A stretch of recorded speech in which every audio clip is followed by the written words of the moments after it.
ఏనుగుల దాడిలో నష్టపోయినటువంటి రైతులకు 12,77,000 రూపాయల దాకా ఈరోజు కాంపెన్సేషన్ చెక్కులు పంపిణీ చేయడం జరిగింది.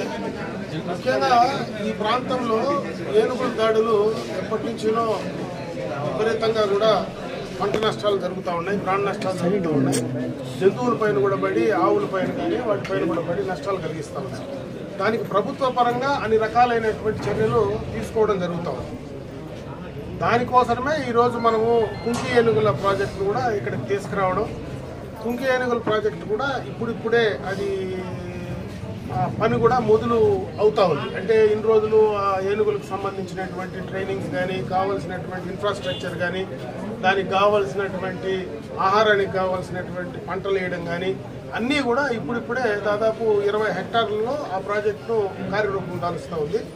త్వరలోనే పూర్తి స్థాయిలో ఆ కుంకి ఏనుగుల ద్వారా మరి ఏనుగు దాడులు నివారించడానికి చాలా వరకు ఉపయోగకరంగా ఉంటుందని అందరం కూడా భావిస్తూ ఉన్నాం.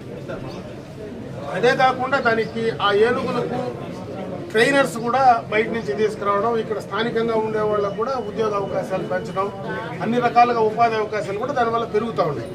అదే కాకుండా ఏదైతే ఇప్పుడు ఈ యొక్క కుంకి ఏనుగుల ప్రాజెక్టు ఉందో దానికి ఆపోజిట్లో 50 హెక్టార్స్లో ఒక ఎకో టూరిజం, ఎలిఫెంట్కి సంబంధించినటువంటి ఎకో టూరిజం ప్రాజెక్టు కూడా గవర్నమెంట్ ఆఫ్ ఇండియాకి పంపించడం జరిగింది. త్వరలోనే అది కూడా కార్యరూపం దాలిస్తే ఆ ప్రాంతం ఏదైతే ఇప్పుడు మనకు కాలువపల్లి దగ్గర ఉండేటువంటి ప్రాంతం ఏదైతే ఉందో అక్కడ పూర్తి స్థాయిలో ఒక టూరిజం సంబంధించినటువంటి ఒక ప్రాజెక్టు డెవలప్ చేయడమే కాకుండా ఈ ఏనుగుల దాడులను నివారించడానికి కూడా దాని ద్వారా ప్రయత్నాలు పూర్తి స్థాయిలో చేయడం జరుగుతూ ఉంది.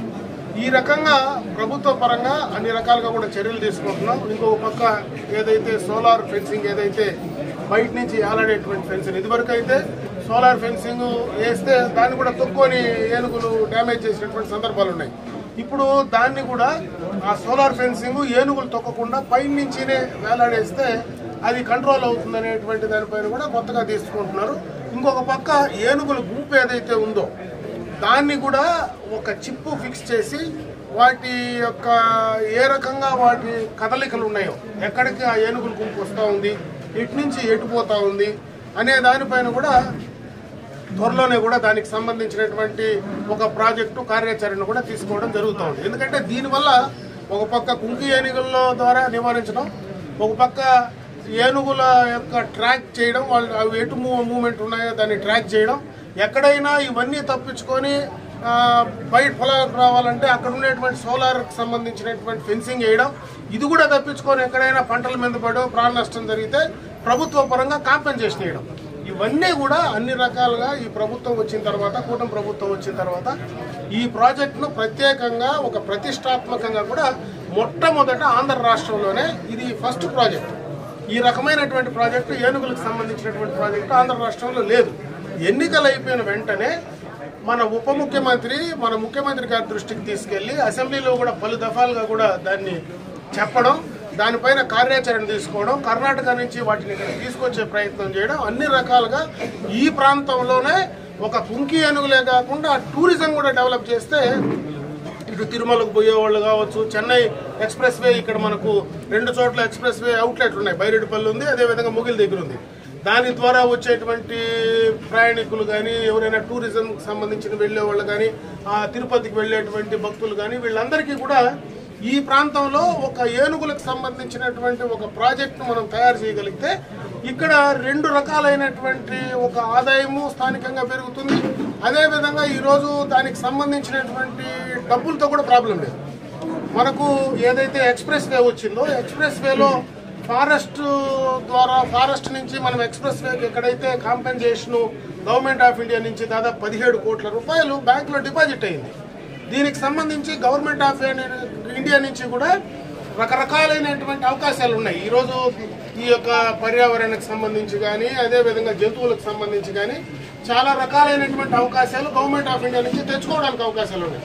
వాటన్నిటిని కూడా, ఎందుకంటే అటు కేంద్ర ప్రభుత్వంలో భారతీయ జనతా పార్టీ ఉంది, ఇక్కడ ఈ రాష్ట్రంలో ఇటు తెలుగుదేశం కానీ, జనసేన కానీ కలిసి ఈ రాష్ట్రంలో కూటమి ప్రభుత్వం ఉంది. దీని ద్వారా అటు కేంద్రం నుంచి రావాల్సినటువంటి నిధులు కూడా తీసుకొచ్చి ఈ ప్రాంతంలో ఒక ప్రత్యేకమైనటువంటి ఒక కార్యక్రమాన్ని ఆంధ్ర రాష్ట్రంలోనే మొట్టమొదట ఈ కార్యక్రమాన్ని రైతులకు మేలు చేసుకుంటూ పర్యావరణాన్ని సమతుల్యం చేసుకుంటూ అదేవిధంగా జంతువుల వల్ల దాడులు జరగకుండా నివారించుకుంటూ జరిగినటువంటి దాడులు ఏదైనా ఉంటే దానికి మళ్ళా కాంపెన్సేషన్ ఇచ్చి ఏదో రకంగా దాన్ని బ్యాలెన్స్ చేసేటువంటి కార్యక్రమంలో భాగంగానే ఈ రోజు ఈ చెక్కులు కూడా పంపిణీ చేయడం జరిగిందని చెప్పి తెలియజేసుకుంటున్నా. గతంలో ప్రాణ నష్టం జరిగినటువంటి వారికి కూడా ఈ రోజు 5 లక్షల రూపాయల చెక్కు కూడా ఇప్పుడే అందించి కూడా పోతా ఉన్నాం. ఎందుకంటే ఒక ఆవు చనిపోతే 75,000 ఇప్పుడే చెక్కు రూపాయలు కూడా ఇచ్చాం. అంటే ఒక ఆవులు పైన దాడి చేసి చనిపోయినా లేదంటే ఇంకో రకంగా చేసినా వీటన్నిటికీ కూడా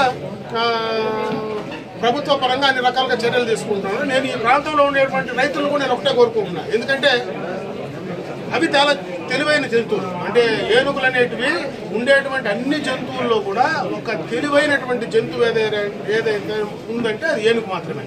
దాన్ని అది వచ్చినప్పుడు దాన్ని నివారించేటువంటి ప్రయత్నం చేస్తేనే కంట్రోల్ అవుతుంది. మనం దాన్ని రెచ్చగొట్టేటువంటి ప్రయత్నం చేస్తే తిరగబడి మళ్ళీ మనపైకి వచ్చేటువంటి పరిస్థితి ఉంది. కాబట్టి మనం కూడా ఆ ప్రాంతంలో ఉండేటువంటి రైతాంగం కానీ యువకులు కానీ ఆ ఏనుగుల యొక్క వ్యవహార శైలిని కూడా మనం స్టడీ చేసుకోగలిగితే వాటిని ఏ రకంగా మనం కంట్రోల్ చేసుకోవాలా, మానవులు ఏ రకంగా కంట్రోల్ చేయాలా, ఆ ఏనుగులనే ఏనుగు ఏ రకంగా కంట్రోల్ చేయాలా, ఇవన్నీ కూడా చేసుకోవడానికి అవకాశాలు ఉంటాయి. కాబట్టి అన్ని రకాలుగా టెక్నాలజీని ఉపయోగించి దాడులను అరికట్టేటువంటి ప్రయత్నం ఈ ప్రభుత్వం చేస్తూ ఉంది.